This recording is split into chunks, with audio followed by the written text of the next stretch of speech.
પંચમહાલ જિલ્લાના હાલોલ સાવલી રોડ પર આવેલા ખાખરિયા નજીક ગંભીર અકસ્માત સર્જાયો હતો। બાઇક પર જઈ રહેલા 3 યુવકોને અજાણ્યા વાહન ચાલકે ટક્કર મારી હતી અને ઘટના સ્થળેથી ફરાર થઈ ગયો। અકસ્માતમાં બાઇક સવાર સહિત 3 યુવકોને ગંભીર ઈજાઓ પહોંચી હતી। આથી આસપાસના લોકો દોડી આવ્યા। ઘટનાની જાણ થતાં જ 108 એમ્બ્યુલન્સ દ્વારા ઘાયલોને સારવાર માટે હાલોલ સરકારી હોસ્પિટલમાં ખસેડવામાં આવ્યા હતા। પ્રાથમિક સારવાર બાદ બાઇક ચાલક સહિત 3માંથી 2 યુવકોની હાલત ગંભીર જણાતા તેમને વધુ સારવાર માટે વડોદરા રિફર કરવામાં આવ્યા છે।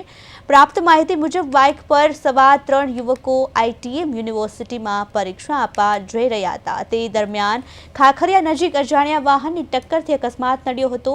હાલ પોલીસ દ્વારા ઘટનાની તપાસ હાથ ધરવામાં આવી છે અને ફરાર વાહન ચાલકને શોધવાના પ્રયાસો શરૂ કરાયા છે।